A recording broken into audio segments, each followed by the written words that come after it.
I just think one of the highlights was even knowing that we were in the program, we all got called to Mrs. Bear's class, and we all didn't really know what was going on. Yeah, that was pretty cool.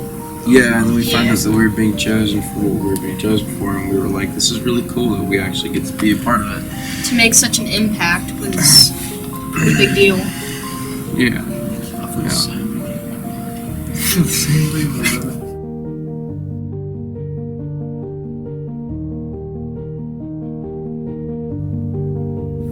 I remember my sister, she went here, I think she graduated in 2017, and like she said that the program was super like impactful with her friends and stuff, so when she found out that I was going to do it, she was super gung-ho about it, so like my family was just super supportive about it. Yeah. What about you? My mom was on the edge, for sure.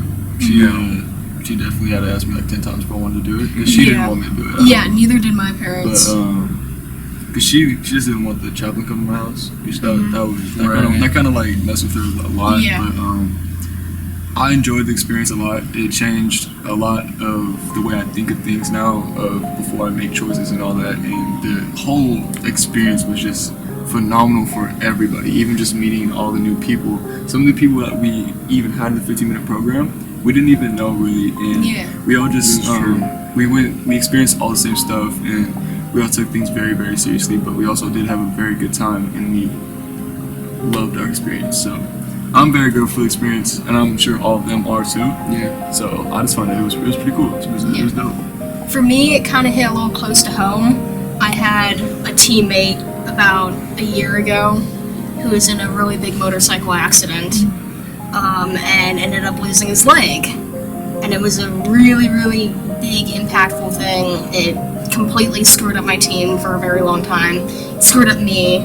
And so when I was given the chance to participate in this program, I wanted to help make sure that stuff like that didn't happen as often, and people wouldn't have to go through the same pain my team went through.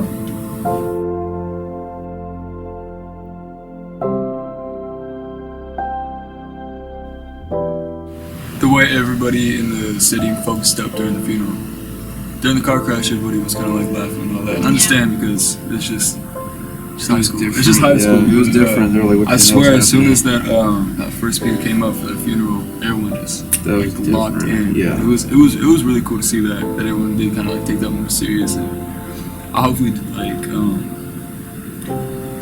I hope people did take that, like actually learn from that experience, from seeing that, and actually some people who have never even been to a funeral experience that and see all those people reading and talking and all that. It was really cool to see, and that's why I enjoyed the experience the most at the whole event.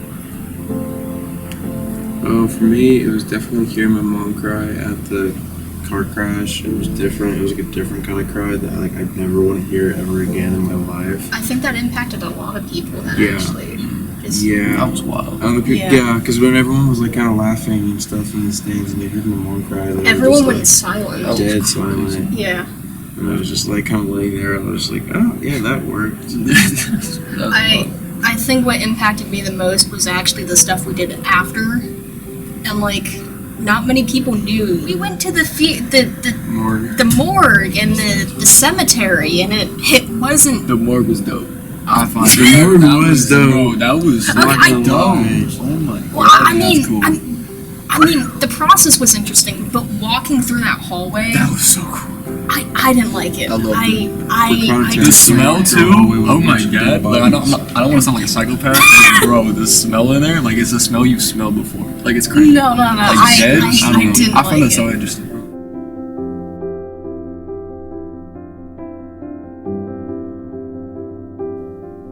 These two crazy chicks. Bro, they were so They were cool. They were nice. They were throwing the best Halloween parties. They just talked about their job, but like it was hilarious because they talked. They were like, very oh yeah, enthusiastic. like Bill got hit by a semi 17 times, and this is what his body looked like. Like they were just so like he didn't care. Nonchalant. They didn't care that. They did not care. They were so hardened by their job. It was interesting. But they were so good at like if you asked, they will give you 100% of the answer that you wanted. Yeah, they'll let you know anything. They did not hold back. But when we were talking at the hotel, like afterwards, that is what I was talking about when it was kind of difficult. Hotels where it went down, yeah. Yeah, the hotel was That's where. where the emotions happen. Yeah, I mean, with that one speaker. Oh yeah. I mean, like everyone was just like very emotional during that, and then yeah.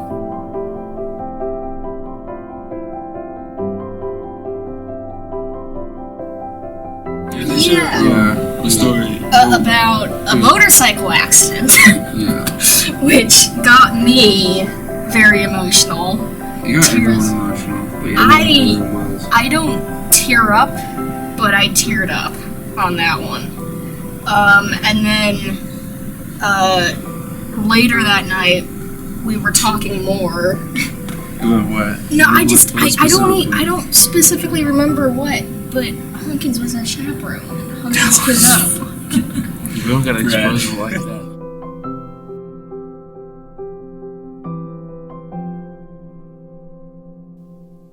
When we got to the morgue, they when we arrived to the morgue and they showed us around, there's this huge refrigerator where they keep all of the bodies. Freezers for the ones that are like John Doe's who aren't really identified and have been sitting there for a long time. They can sit there for a year to even 3. That's what they said, right? Yeah. For a long Yeah. time. They have people been there for a long time who've just not been identified, nobody to claim them. And they have regulars for homicides and people who just died of natural causes that they don't know about, want to find out. Refrigerated, they can stay there till they be transferred to the funeral home for their proper burial. That's all it is right there. And they have 15. It's a huge. The refrigerator is bigger than maybe. It's probably 2 classrooms combined. It was a Really, big. it's really big. Yeah. They said like 300 bodies in there.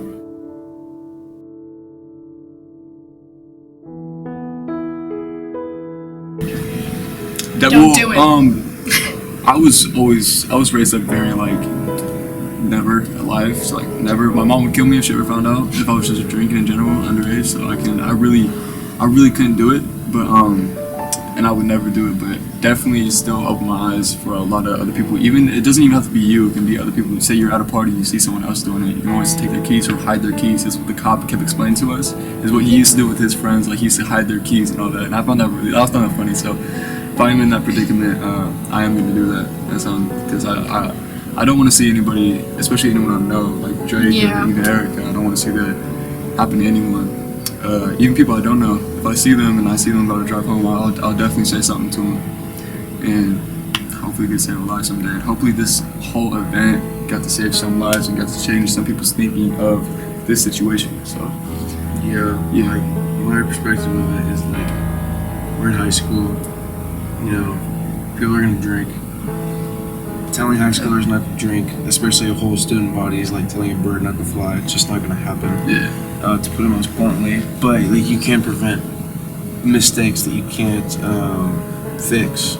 You can prevent those, you know, just like drinking and driving, or smoking and driving, or under any influence. You can do those things. You just need to be careful about it. of course. And even if you are doing it, I'm sure your parents would much rather come pick you up than come visit you in a mortuary. Definitely. You might get chewed out. Hey, but they do have a really nice room in the Yeah. mortuary for your parents to come visit. So For just real. I'm just saying. I love that thing so much. I'm sorry.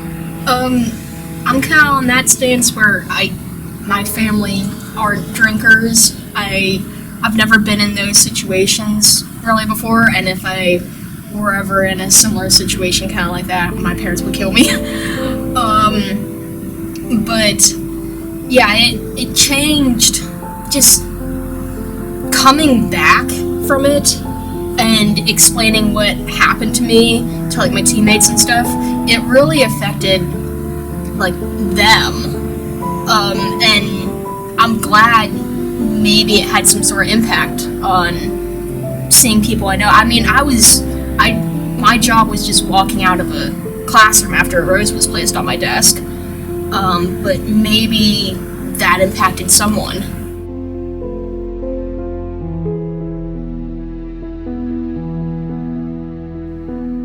I was the last one chosen.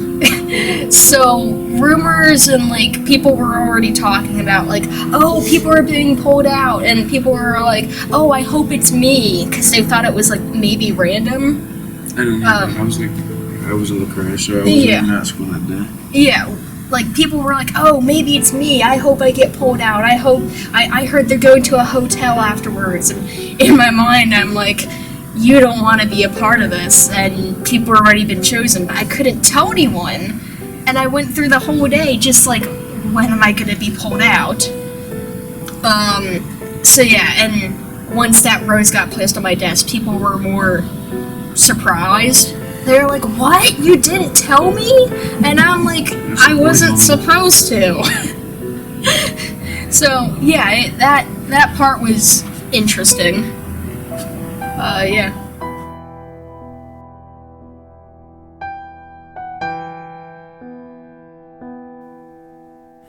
I was supposed to be. He forces way over I was supposed to be what Erica was, where they set a rose on your desk and you get out. But I thought I was gonna do very good in the car crash scene. So once I literally said like anyone opts out, I first in line. So I don't know what happened. Did someone? Matthew Draper opted out. He opted out. Yeah. So I was next in line. So I was very stoked for that. So I was.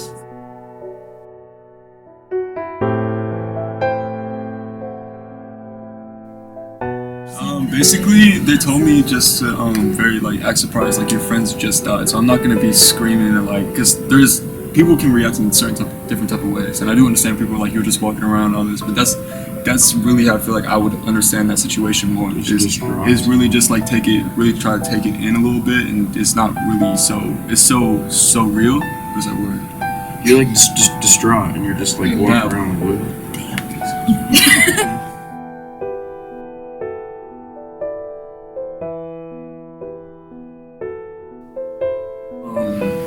Definitely when Jacob didn't have to do this, but when I shook when I shook him in the car, he was like singing like his little like I'm like I was just like being like it was alright acting, but a little much, but that kind of like woke it up a little bit, because as soon as they put the tarps over us, so once those tarps come off, it really is kind of like it feels like it actually just happened. They don't give us any dialogue, they don't give us anything, you have to act on the spot. And props to Sarah, because when she does the interview, oh my god, Sarah, she was going crazy. She did, with no dialogue for her to do that, that was insane. That was crazy. And at first it seemed like, oh yeah, she's a great actor, but then it really like seemed to turn real for her. And you guys were down on the field. I was up in the stands watching this all go down. And people were like confused on what was happening at first when like it started to go down, and nobody knew who was participating. And I was sitting, That's crazy. Yeah, and I was sitting with people, and the tarp gun revealed, and people saw you like straight front and center, and people started to like freak out. Hey, were people like, why is that kid just walking around the car? Well, like at first they were like just seeing you just kind of like check up on him, so like people were like, okay, he was just like a survivor. Okay. And in my opinion, that like being in that role, in my opinion, that's almost worse, because you're not at fault. Yeah, and you're gonna watch out your friends die. Yeah, you basically see something that you have to live with for the rest of your life. Yeah. I mean, like, that's I think is even worse. I mean, when you're dead, you're dead. Also, people don't know about, he literally put his face on the glass. Like, there's like the cop wanted to put. He was like, what the hell? He was a kid. He was tripping. No, he wanted to get a blanket over his face, but then Drake's like, no, I want to make it more realistic. So he like seriously put like glass like on his face, like he laid on it. And so I didn't really like know about. I knew he was gonna lay down there, but I didn't know like it was really on his face. So I shook him. And then when he and then he just like his face just scraped with glass, and then I literally my face was like, oh, what? I'm not moving no more. So then that's when I like backed off you, and then I kept walking around the car like, oh god. No, that was kind of funny. That was wild. I learned that glass and blood like make the same sound in movies as it does in real life. Yeah. That was just like a little thing that I learned. I was like, that was.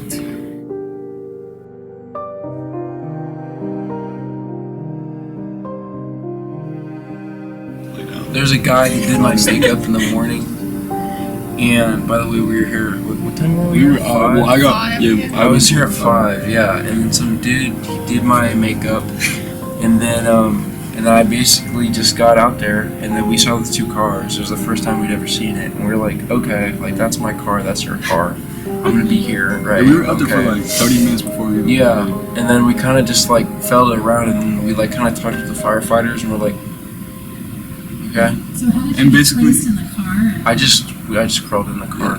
They literally, they told, we were kept asking like, hey, like, what do you want us to do? And they It's were like, like- literally like, just do your thing. They're like, do your thing, dude. Do you think? Almost You as got if it. like they thought that we choreographed this already. We were like, hey, like we thought you knew.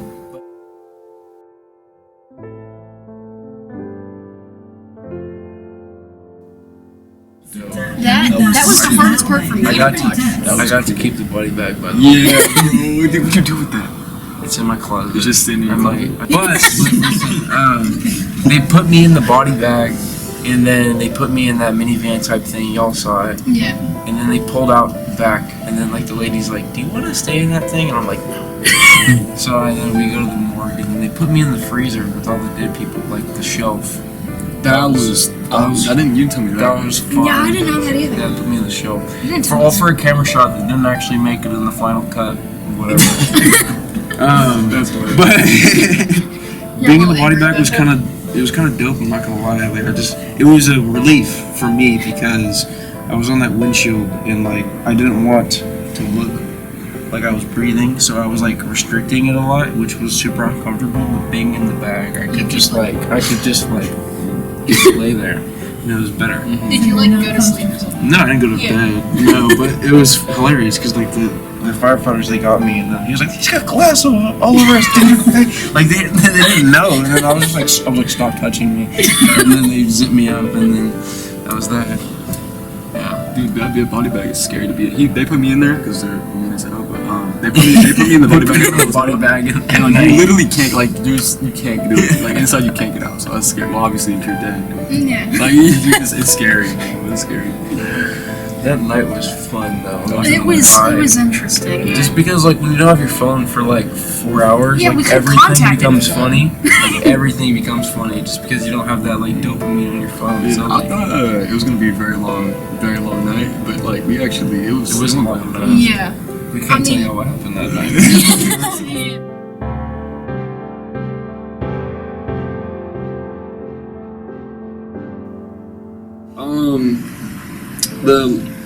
I wrote the whole letter out pretty fast because I didn't do the letter like explain my whole life, doing my like going into my like from my decisions like these are my choices and all that. But when because our mothers had to write letters to us also, and when I got home, I showed the letter to my mom. My mom showed the letter to me, and we just threw them away. We didn't even read them to each other. Yeah. It was gonna be too much, so we didn't want to read them, so we both just threw them away and just forgot about it. So. Same with me and my mom. We didn't. Well, my mom gave me hers, and I kind of like didn't give her mine just because I was like I didn't really write it to you. I kind of just wrote it, but I kept her letter. It's on my center console.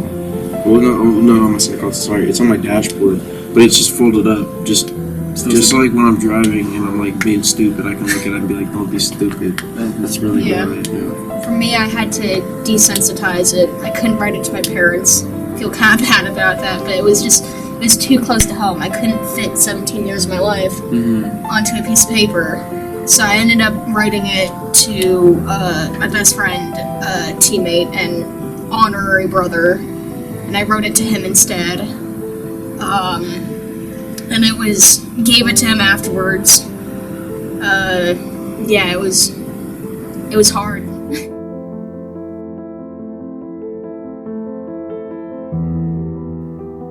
I was totally fine up until the choir started singing, so thank you, choir, for making me cry like a little baby in front of the whole student body. Yeah, I saw it. It was great. Yeah. I didn't have a chair for the first 2 minutes. They ran out of chairs. So that was interesting. I was just kind of squatting. But yeah, the part that probably impacted me the most of that, other than the choir, was they had like a speaker talk. They had 2, and both of those were kind of hard to go through for me. One of them they put like pictures up of like their nephew. It was the guy's nephew. Yeah. That one was hard for me because, and totally not planned, the picture looked exactly like someone that I knew. And like afterwards, like that night, I had to like message that person and be like, hey dude, you're still alive, right? And he's like, yeah, of course I am. And I'm like, okay, I just need to make sure. Because it looked exactly like him. And it freaked me out. I was pretty good with the funeral, but definitely looking back, like during the whole thing, like halfway through, looking back and just seeing all of our parents just in tears, and especially my mom. But yeah, it was a very like surreal moment.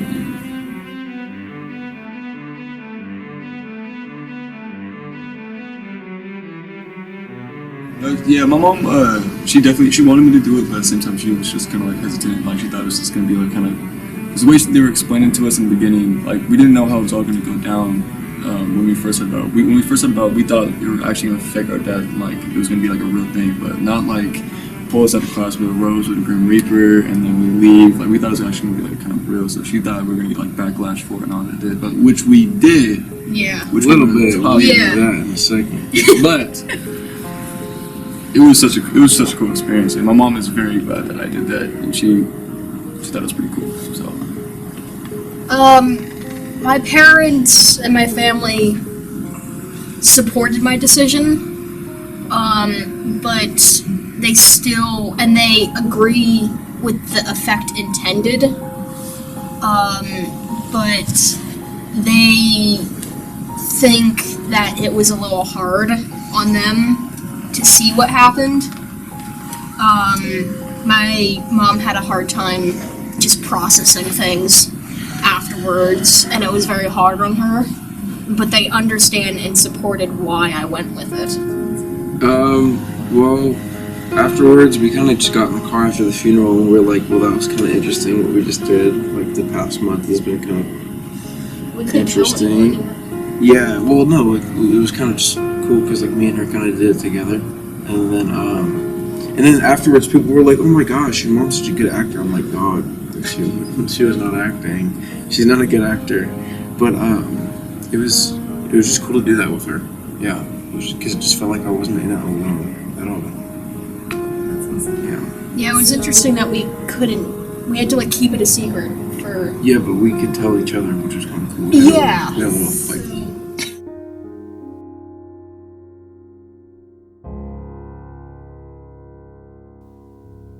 I definitely think they should continue this program because it does bring a very important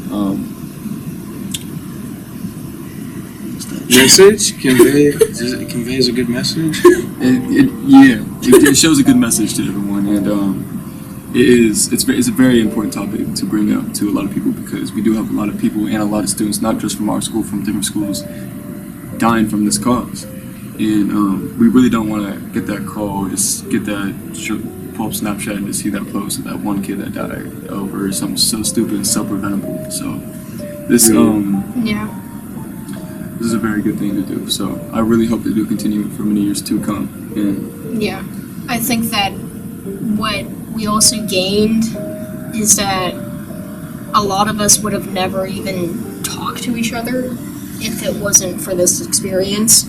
Yeah. A lot of us didn't even know who each other was, and now we have something that we all have gone through on a very extreme level. They definitely got the Breakfast Club type diversity going on. Oh yeah, definitely. Yeah, like all of us, we would never talk to each other. Not all of us, but some of us knew each other. But, Yeah. like that night in the hotel, we were all kind of just together, and we were like, okay, like we're actually like really tight now. Yeah. Like, we have a group chat now, and we talk every once in a while, which is cool. Yeah. this man is not going to group chat at all. I don't know group chat.